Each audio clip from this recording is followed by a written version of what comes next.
السلام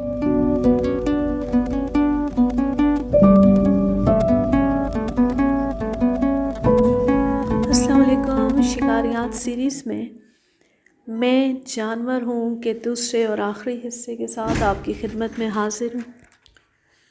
اس کے مصنف ہیں ڈین مینکن۔ آخر وہ وقت بھی آ پہنچا کہ مجھے اپنے والد کی خواہشات کے سامنے سر تسلیم خم کرنا پڑا۔ مجھے نیول اکیڈمی بھیج دیا گیا۔ ایک روز میں پریڈ کر رہا تھا کہ میرا نیول کمانڈر میری طرف بڑھا۔ اس نے مجھے غور سے دیکھتے ہوئے کہا، میں ہمیشہ اسے پہچاننے میں غلطی کرتا ہوں۔ اس کی وردی ٹھیک ٹھاک ہوتی ہے، یہ بندوق بھی صحیح حالت میں رکھتا ہے، لیکن جو ہی یہ قطار میں میرے سامنے سے گزرتا ہے مجھے یوں لگتا ہے جیسے یہ بحری فوج کا نوجوان نہیں بلکہ کوئی شکاری ہے جو مرغابیاں شکار کرنے جا رہا ہے۔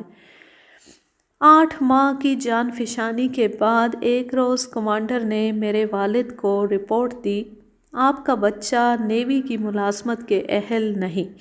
اس رپورٹ کی بنا پر مجھے گھر بھیج دیا گیا۔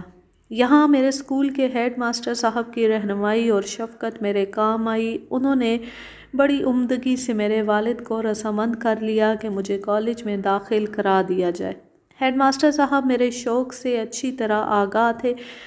انہوں نے بڑی کوشش کے بعد یونیورسٹی کے اساتذہ کو یقین دلایا کہ میں علم حیوانات کا بہت اچھا طالب علم ثابت ہو سکتا ہوں۔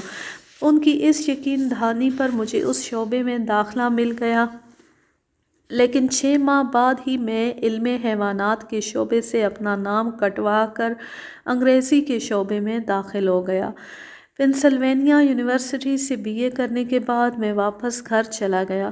میرے نانا نانی کا انتقال ہو چکا تھا، اب میں ان کی جائیداد کا تنہا وارث تھا۔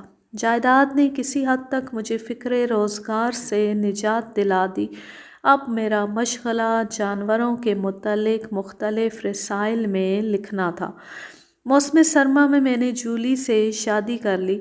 شادی کے بعد مجھے احساس ہوا کہ بڑھتے ہوئے اخراجات کے لیے مجھے کچھ اور بھی کرنا پڑے گا۔ میں ایک بار پھر جنگلی جانوروں میں دلچسپی لینے لگا۔ میں سب سے پہلے مسٹر جانسن کے پاس پہنچا جنہیں چند خوفناک اژدہوں کی ضرورت تھی۔ انہوں نے مجھے دیکھتے ہی ایک زوردار کہکا لگایا۔ ان کے خیال میں اس کام کے لیے موزوں نہیں تھا۔ میں بڑی مشکل سے انہیں قائل کرنے میں کامیاب ہوا۔ انہوں نے اچھی قیمت پر مجھ سے اژدہے خریدنے کا وعدہ کیا۔ یہ اژدہے میکسیکو کے جنگلوں میں ملتے ہیں۔ ایک عام اژدہا 6 فٹ لمبا اور کتے کے برابر اونچا ہوتا ہے۔ اس کی تیز رفتاری کا یہ عالم ہے کہ وہ پرندوں کو پیچھے چھوڑ جاتا ہے۔ حرکت کرتے وقت یہ اژدہے مگرمچھ کی طرح خوفناک نظر آتے ہیں۔ میرے ذہن میں ایک نئی بات آئی، کیوں نہ کسی عقاب کے ذریعے ان کا شکار کیا جائے۔ یہ خیال آتی میں مسٹر تھامسن کے پاس پہنچا جو ایک تربیت یافتہ عقاب بیچنا چاہتے تھے۔ یہ عقاب گنجا تھا، جسے دیکھتی ہی میں نے اندازہ کر لیا کہ یہ میرے لیے بہت مفید ثابت ہوگا۔ اس کے لیے مجھے مسٹر تھامسن کو $25 ادا کرنے پڑے۔ اسے سدھانے اور نئے ماحول سے مانوس کرانے میں مجھے دن رات محنت کرنا پڑی۔ ایک بار تو اس نے میرے ہاتھ کے پرخچے اڑا دیے، حالانکہ میں چمڑے کا مضبوط دستانہ پہنے ہوئے تھا۔ وہ مجھ سے اور جولی سے بالکل نہیں ڈرتا تھا۔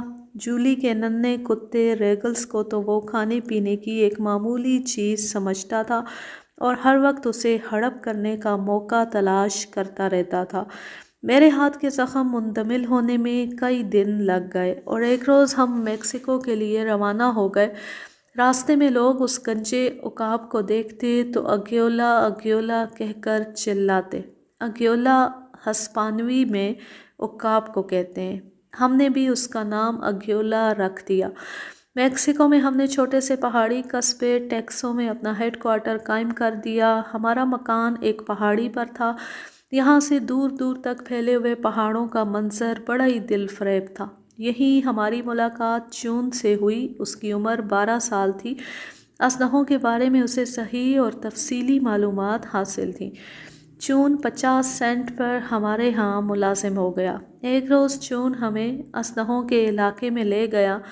مہم پر روانہ ہونے سے پہلے میں نے کئی دنوں تک اگیولا کو شکار کی تربیت دی تھی۔ جولی ہمارے ہمراہ جانے پر مصر تھی۔ اس کے لیے مجھے ایک گھوڑی خریدنی پڑی۔ اس کا نام ٹریسا تھا اور وہ معمر ہونے کے باوجود بڑی تیز رفتار اور پھرتیلی تھی۔ سب سے پہلے ہمیں جس اسلحے سے پالا پڑا وہ عام قد و قامت کا تھا۔ اس وقت جولی ٹریسا پر سوار تھی، عقاب اس کے ہاتھ پر بیٹھا ہوا تھا، میں ٹریسا کے آگے آگے چل رہا تھا۔ ابھی ہم اسلحے سے کافی فاصلے پر تھے۔ وہ اپنی چھوٹی چھوٹی مکرو ٹانگوں پر کھڑا بار بار اپنی دو شاخہ زبان ہلا رہا تھا۔ اسے ہماری موجودگی کا احساس ہو گیا تھا۔ وہ آہستہ آہستہ رینگتے ہوئے چٹانوں کی طرف جا رہا تھا۔ آگے بڑھنے سے پہلے وہ رک کر پیچھے دیکھ لیتا تھا۔ میں نے جولی کو اشارہ کیا کہ وہ عقاب کو چھوڑ دے۔ اس نے اگیولا کو ڈھیل دے دی۔ عقاب کے بارے میں مشہور ہے کہ وہ 2 میل کی بلندی سے اپنے شکار کو دیکھ لیتا ہے، لیکن اگیولا اس وقت 200 گز کے فاصلے پر اسلحے کو دیکھنے سے معذور تھا۔ ہمارے لیے اس کے سوا اور کوئی چارہ کار نہ تھا کہ اگیولا کو برابر شکار کی ترغیب دلاتے رہیں۔ اچانک جولی نے ٹریسا کو مہمیز لگائی۔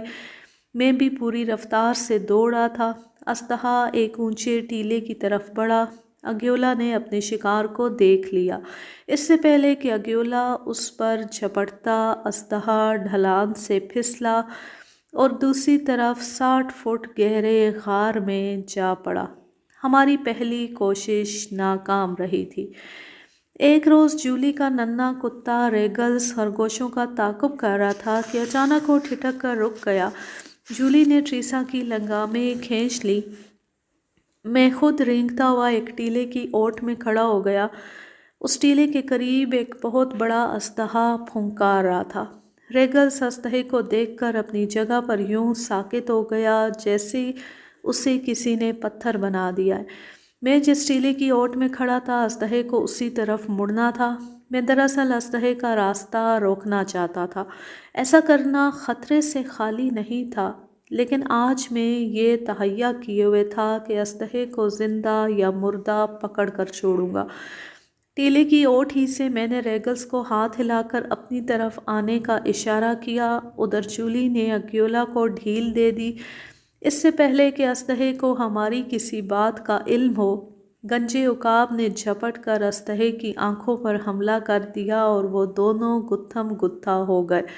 اچانک اسلحے نے اگیولا کی چونچ پر ایک زوردار پنجہ مارا اور خود لڑھکتا ہوا چٹانوں کے پیچھے غائب ہو گیا۔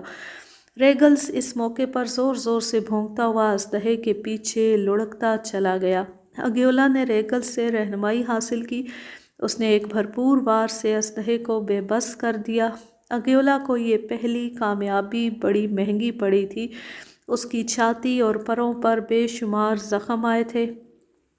وہ نیم مردہ اسلحے کے جسم پر بیٹھا ہوا ہانپ رہا تھا۔ خود اس کے زخم سے خون کی دھار بہہ رہی تھی۔ میں نے اپنی قمیض اتاری، اس کے ٹکڑے ٹکڑے کیے، پٹیاں بنائیں اور ان سے زخمی اسلحے کے پاؤں کس کر باندھ دیے۔ یہ اسلحہ فلاڈیلفیا کے سرکاری چڑیا گھر میں اب بھی موجود ہے۔ ٹیکسو میں اپنے قیام کے دوران ہم نے کافی جنگلی جانور اکٹھے کر لیے تھے۔ ایک روز جولی ایک عجیب و غریب جانور خرید لائی۔ اس کی تھوتنی سور کی طرح تھی اور جسم عام کچھوے سے ملتا جلتا تھا۔ جو ہی اسے کوئی چھوتا یہ گیند کی طرح گول مول ہو جاتا۔ ہم نے اس کا نام آرمی رکھا۔ آرمی نے اپنا گھونسلہ غسل خانے کے ایک کونے میں پڑے ہوئے ٹب کے پیچھے بنا لیا۔ ہماری ریڈ انڈین ملازمہ کپڑے دھونے کے بعد سکھانے کے لیے انہیں رسی پر ڈال دیا کرتی تھی۔ ایک روز اس نے بتایا کہ میری ایک قمیض گم ہو گئی ہے۔ بات آئی گئی ہو گئی، مگر دوسرے روز ایک اور قمیض گم ہو گئی۔ جولی اور میں بہت متفکر ہوئے کہ قمیض کہاں چلی جاتی ہے۔ ہم نے ملازمہ کو ہدایت کی کہ وہ کپڑے ڈالنے کے بعد کسی جگہ چھپ کر بیٹھ جائے۔ ہم خود بھی کمرے کی کھڑکی کے پیچھے چھپ کر چور کا انتظار کرنے لگے۔ کچھ دیر بعد آرمی نے ایک جھاڑی کی اوٹ سے اپنی تھوتنی نکالی۔ اس نے چاروں طرف نظر ڈالنے کے بعد آہستہ آہستہ اس رسی کی طرف بڑھنا شروع کیا جس پر قمیضیں لٹکی ہوئی تھیں۔ اس نے اپنے اگلے دونوں پنجوں سے ایک قمیض کو کھینچ کر بغل میں دبا لیا اور دوبارہ ماحول کا جائزہ لینے کے بعد واپس چلی گئی۔ قمیضوں کے گم ہو جانے کا راز فاش ہو گیا۔ غسل خانے میں ٹب کے پیچھے سے تینوں قمیضیں مل گئیں۔ آرمی نے ان سے اپنے سونے کے لیے آرام دہ بستر تیار کر لیا تھا۔ ہم نے قمیضیں وہاں سے اٹھا کر ان کی جگہ خالی بوریاں رکھ دی۔ اب اگر کوئی غسل خانے میں داخل ہوتا تو آرمی فوراً بوریوں کو اپنے پنجوں میں پکڑ لیتی اور اس وقت تک انہیں مضبوطی سے تھامے رہتی جب تک غسل خانے میں داخل ہونے والا باہر نہ چلا جاتا۔ اب میری دلچسپی خونخوار چمگادڑوں میں بڑھتی جا رہی تھی۔ ان چمگادڑوں کے بارے میں مشہور تھا کہ یہ سوتے میں انسانوں پر حملہ کرتی ہیں اور ان کا خون چوس لیتی ہیں۔ جولی اور میں ان چمگادڑوں کی تلاش میں لاس سبینو پہنچ گئے۔ یہ مقام شمالی میکسیکو کے اس سرے پر واقع ہے جہاں اس کی سرحدیں ٹیکساس سے ملتی ہیں۔ یہ سرحدی گاؤں ایک پہاڑی پر آباد ہے۔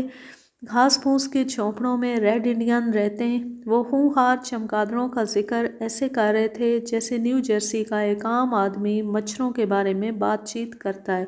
سورج غروب ہوتی اور ان جھونپڑیوں کے مکین تمام دروازے بند کر لیتے کیونکہ اندھیرا بڑھتی خونخوار چمگادڑوں کے غول گاؤں پر ہلہ بول دیتے۔ لاس سبینو میں پہلی رات ہمیں دیر تک نیند نہیں آئی۔ چمگادڑیں بار بار دروازے سے ٹکراتی تھیں۔ چند چمگادڑیں دراڑوں سے اندر آنے کی کوشش کر رہی تھیں لیکن ہمارے میزبان نے اٹھ کر دراڑیں اچھی طرح بند کر دیں۔ دوسری صبح ہمیں ایک جھونپڑے کے سامنے مری ہوئی بکری ملی جس کے جسم پر جگہ جگہ گہرے زخم تھے۔ یہ زخم چمگادڑوں کے خون پینے کی وجہ سے پیدا ہوئے تھے۔ بکری کا مالک اس کے زخموں پر مرہم لگا رہا تھا۔ دراصل یہ مرہم ایک قسم کا زہر تھا۔ خونی چمگادڑوں کی یہ عادت ہوتی ہے کہ وہ جب کبھی دوبارہ اپنے شکار پر حملہ آور ہوتی ہیں تو وہ پرانے زخموں ہی میں چونچ گاڑ کر خون پینا شروع کر دیتی ہیں۔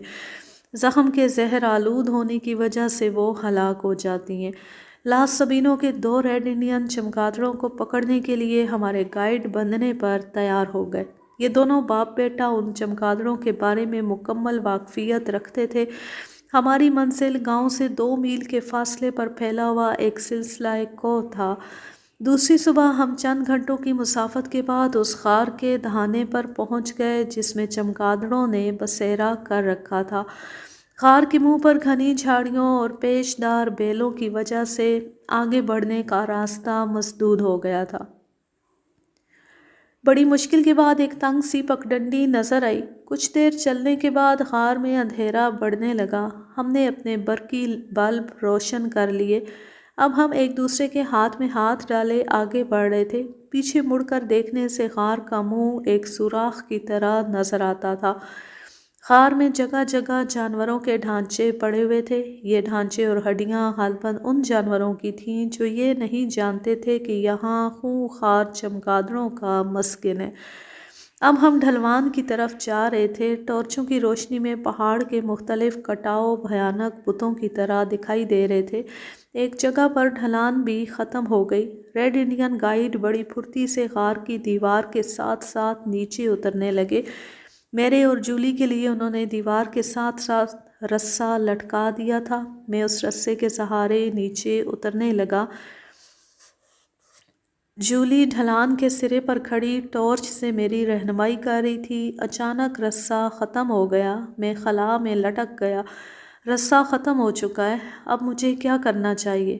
دائیں طرف دیکھیے، آپ کو بہت بڑی چٹان نظر آئے گی، اس پر کود جائیے، ایک گائیڈ پوری قوت سے چلایا۔